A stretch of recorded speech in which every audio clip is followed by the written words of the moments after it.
Hello, everybody. Welcome to another meet and greet with our event speakers, the people who are going to be at our event coming up September 27, 28, 29, our virtual event with Lipedema Simplified. And I'm Leslyn Keith. I'm with Lipedema Project and Lipedema Simplified.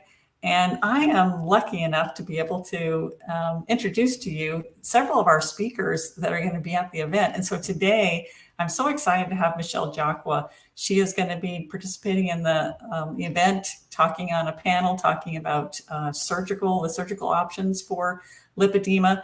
And Michelle has such a unique background and a story to tell that I'm really grateful to have you here today, Michelle, for people to get to know you and know what you have been doing, what your work is, and how you can help people. So you're a nurse. And so can you tell people just a little bit about your professional background? Yes, definitely. So I've been a nurse for a very long time, probably 30 plus years. I got my nursing degree in 1991. So that kind of tells you how old I am. So I've been a nurse for over 30 years. And most of my career has been in insurance. I got my certification for case management in 2001. So I've been a certified case manager for over 20 plus years. I have worked in the insurance industry for at least 15 of those years, and counting. I did have my own case management company back in the early 2000s before insurance companies had their own case management departments. They outsourced that to individual case managers like myself. So I worked on a national level with insurance, third-party administrators or TPAs, and reinsurance. I did medical necessity, medical appropriateness, worked very extensively in the insurance industry. So I have all that background. This has turned out to be really vital Yes. for your own care and making sure that you got what you needed. And then now it's being brought also to the lipedema community. But talk a little bit about your own journey, because you were diagnosed with lipedema not that long ago, and you went on your own lipedema journey with that. Can you tell people a little bit what that is, about your story? Yes, definitely. So back in 2021, so only like 3 years ago, I started going through perimenopause. I'd always had throughout my life, bigger hips, thighs. My upper body was smaller than my lower body. It was kind of just the way the women in our family were like. Didn't really think much of it, but did have ongoing issues with my body where I was diagnosed with fibromyalgia and osteoarthritis and those sorts of things. I'd been through all the testing, just trying to figure out why I had like this chronic pain. So I lived with it. And then as I went through perimenopause, one of those triggers for a lipedema exacerbation, my body just blew up. I got a lot of swelling, a lot of pain, started to become functionally decreased in my mobility. And I didn't know what was going on with me. I was told that it was all because of menopause. And that was it. As a nurse, I am a little bit embarrassed to say that I didn't know anything about lipedema. I'd never heard of it. I'd read an article by chance about a woman, because I do writing on the side. I like to write. And I've been writing since 2017. I was blogging, writing on women's issues. Happened to read an article from a woman who had lipedema and the issues that she was going through with insurance. And I thought, oh, I can write an article about this because this is what I know. But I don't know what lipedema is. So let me start researching it and see what that is. At the time, back 3 years ago, there wasn't really a lot of information about lipedema. There is now. There's so much more now in the last 3 years. But even 3 years ago, there was hardly anything. So as I started researching and looking at what the symptoms are, and I had to really dig deep, I started to realize that I might have this also. Mhm. So everything matched as far as my symptoms and hereditary and all that stuff. So um, I know, as a medical person, I know what it takes to get diagnosed, what it takes to get treatment, what it takes to get covered for insurance. It's really difficult. So I started looking at how I could get diagnosed because I knew there was nowhere locally for me, anybody that knew about lymphedema or even to get diagnosed. I work with a lot of doctors and nurses. Nobody had heard of it. Um, Mhm. so I found Dr. Karen Herbst just through my research. I kind of tracked her down, found that she was actually doing appointments for diagnosis. And so I booked an appointment at the same Mhm. time she was in a surgical office. So I booked a surgical consult at the same time. I figured to, kill two birds with one stone. And Mhm. I flew down there and got diagnosed and got a surgical consult the same day. And I think you found what a lot of people are finding is if you want to find an expert, generally you have to travel. And it's unfortunate that, most communities do not have anybody, even a primary care physician, just really nobody that can help with getting a diagnosis. And you, as an insurance expert, Michelle, you know that if you can't code a diagnosis, you're not going to be able to code any kind of treatment. So Exactly. it's you've got to get that diagnosis in order just to, so you can have access to any kind of treatment. If you Yes. want to if you want to even have non-invasive approaches, you want to be able to see a physical therapist. If you have to have a diagnosis for them to work with. So and you, as someone is in the industry, I think it probably was pretty enlightening for you to see that this is something that the services just were inaccessible because of the lack of awareness and understanding and getting that diagnosis. Yes, exactly. Um, Fortunately for conservative treatment, a lot of it is diet, exercise, things that don't need to be covered by insurance. There Mhm. are things that do need to be covered by insurance, such as manual lymph drainage through a therapist, a certified lymphatic therapist. Mhm. Uh, and just getting diagnosed itself, like you said, you need a diagnosis code. We don't have one. Right. We have to kind of pirate one from other sources like, Mhm. excuse me, like general edema, Mhm. the R069 code. Mhm. Um, and so I've been, I took all of my writing efforts out of generalized women issues and put it all towards lipedema and helping women become more aware of lipedema, how they can get treatment, working through insurance to get covered for services, specifically liposuction surgery. And that's what I've been doing for the last 3 years. Mhm. Mhm. Yeah, and so you pursued that option yourself. You had surgery Yes, yourself. Can yes. you, and this is a big part of, well, of course, what you're doing at the event coming up in September 27, 28, and 29, you're going to be on a panel talking about the surgical option. You've done several webinars talking about that.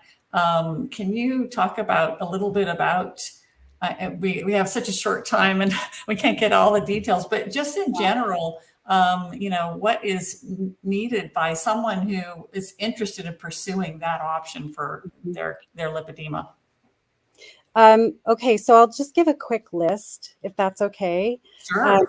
generally, for liposuction surgery that needs to be covered by insurance, you need to show your insurance plan that you are medically appropriate for the liposuction surgery. Mhm. Liposuction surgery is typically considered cosmetic and not covered under insurance. So there are exceptions now, and your job as the patient, and we have to do this ourselves, unfortunately, but is to show your insurance plan that you need this because you have done all of your conservative measures and they have not relieved your pain and or your functional mobility. It's you still are having those problems. Mm-hmm. So there's a list of things that you can do to show that to your insurance plan. Typically, it's through a medical policy. So insurance plans have a medical coverage policy with the listed requirements. If you want to start with that, I would say call your insurance, find out if they have a medical policy for lipedema surgery. Mm-hmm. And those will list out the requirements that you need to go through to show that you are appropriate for surgery. Mm-hmm. Yeah. Yeah. And I think also important to talk about is preparing yourself for surgery and also knowing what you need to do after surgery so that you can have the best outcome possible. And so that is something else that we're going to be talking about at the event is how can you prepare yourself to be in that best place to have those best outcomes, and then making sure that you, for instance, you're seeing that certified lymphatic therapist who is doing MLD, doing compression, and supporting you both before and after, so that we have fewer complications and things like that. So I think it's this whole program. It's not just the date of the surgery itself. There's so much that goes into doing that with the insurance and with your pre and post care. All that stuff is everything that has to be considered. Yes. So, and it's so valuable that you're going to be there, not only as a professional, a medical professional, but also as someone who has gone through this yourself. Yes. You've gone through the surgery and stuff like that. What can you tell people just briefly about, your experience of going through the surgery? Yes. So the biggest thing I think I could offer is that it takes time. It takes a lot of time to have a lot of patience. It will be an emotional journey for sure. A lot of you don't know. It's really up to the insurance whether they're going to cover it or not. You can give them everything you need, and you might have to fight insurance for your surgery. So just be aware of that. It is very emotional. It does take a long time. It took me a year to get through all of my surgery, all of my conservative care, going through my prior auth and getting my surgeries. It took about a year and a half. So it is not a short process. It's not just like signing up, getting a prior auth and then going to surgery. It's not that easy. I just have to say that part because some people believe that they can get this done in a very short period of time, and it takes a while. Be ready for the long haul. Yes. Yeah. And you did do some conservative care before the surgery, or maybe that was even required. But it's not like you were just sitting there waiting for authorization to have your surgery. You were actively doing something for yourself during that time. Yes. Were you able to find someone in your local community that you can go to see for that sort of conservative care? Yeah, I was very fortunate actually. So like I said, I'm a nurse. I work in a hospital, and that's my day job. And I work with a woman who is a physical therapist, and she does lymphatic therapy. I worked with her, so she was my lymphatic therapist, and she helped me do my manual lymph drainage. She taught me everything. She got me a the lymph press. Wow. And she just showed me how to optimize my conservative therapy. Now it is required by insurance that you do this. So that is something that you'll have to do. It takes at least 3 months of therapy. You have to show that you're doing before you can even do your prior authorization. However, I was very grateful that that was required because I learned how to take care of my lipedema that way. Yes. Yeah. Yeah. So I don't see that as a bad thing at all. Just like you said, not only is it preparing you for the surgery, but you're being actively involved. It gives you a little bit more feeling of I'm have a little bit more control. Yes. It's not like this thing is just running away from me and I can't do anything. It did give you some tools, some very valuable tools that are going to help you for surgery, but also that there's stuff that you can use for the rest of your life. Yes. Some valuable tools. So, and most people will have hopefully at least that lymphatic therapist in their near, in their local area. But we're still working to get more lymphedema therapists, lymphatic therapists out there, because there are still parts of the country that it's hard to, they might even have to travel an hour or two just to get that pre-surgery and post-surgery care, which is unfortunate. Yeah. Were you really restricted as far as being able to travel or tolerate being in for a long car ride right after your surgery? Were you kind of limited in that way? Right after my surgery, so I did have to travel. I was out of town during my surgery. I was down near my surgeon for about 10 days to 2 weeks. Mhm. I mostly was in the hotel room Mhm. recovering. I was able to Yes. get up and walk around, but I did not get in a car. Yeah, yeah. Not during the time that I was down there, no. Right, right. And I would imagine that you, how many days or if at all after the surgery did you stay in the hospital? Did you get discharged right away or? So I actually had outpatient surgery for mine. Oh, Yeah. okay. Yeah. Okay. So I was in and out. It was a day surgery. And some people are hesitant to do that. It really depends how much you're getting taken out and the surgeon themselves, what they have to offer you. I Right. had stage 2 lipedema, have stage 2 lipedema. So I didn't have a lot of bulk to take out. So an outpatient option was appropriate for me. Some people might need to stay overnight, especially if they have a lot of mass and maybe some things that make them higher risk for surgery. So, Right. If you have other conditions or something like that. yes, Yes. Yes. yes, Mhm. yes. And do know that there are lots of surgeries that are done outpatient. I had a knee replacement surgery last year. That's outpatient. Wow. There's tons of surgeries that are done outpatient. Mhm. My husband had a hip surgery last year too, and that was Mhm. outpatient. So those are major surgeries. Yes. But it just depends on the conditions. So Mhm. you can go outpatient, you can go inpatient. It depends on the Mhm. doctor and it depends Mhm. on you and where you're Yeah. at with your disease process. Yeah. So Yeah. yeah. Just looking at some of the comments we got going here is that Nancy, Nancy's from here from Michigan. Nice to see you. And Becky is in Oklahoma, and she said there's nobody in Oklahoma. There is a physical therapist that specializes in lipedema, Mhm. but you're not going to be able to see a surgeon or other physician who's a specialist there. So you're going to have to travel, just like you did. Um, let's see. And there's Lisa is here with us. Hi, Lisa. Yes. So wonderful. And I think you're in Oregon as well. Yes.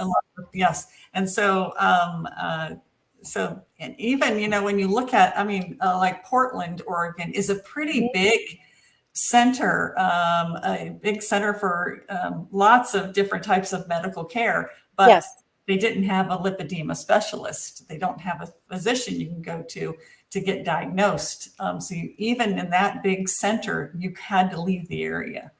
So that's At the time, there was nobody. Now there is a doctor that just started doing lipedema diagnosis here. I believe it was in May she started. Mhm. But at the time, there was nobody Yeah, at yeah. all. And, Yeah. and you were just saying at the beginning that just in the last 3 years, we've seen an increase in opportunities and access to care and stuff like Yeah. that. So I Mhm. just want to remind everybody about our Heart to Heart conference coming up September 27, 28, 29. It's virtual. And so we still have the early bird special going on for only 147.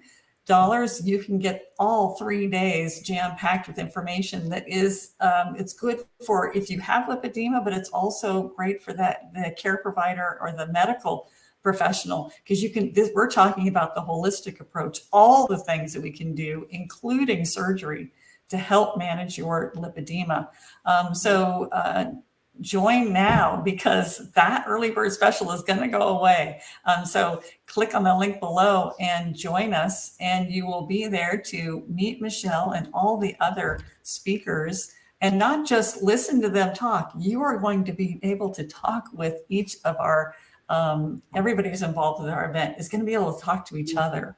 So we're pretty excited about that virtual event coming up. And Michelle, thank you so much for being a part of this, because this needs to be a part of the discussion, not just conservative care, but those surgical options. So thank you so much for being there. You're welcome. You're very welcome. I want to say also, before I was part of Lipedema Simplified, I did attend a heart-to-heart event last year, and it was amazing. I loved it. It was great.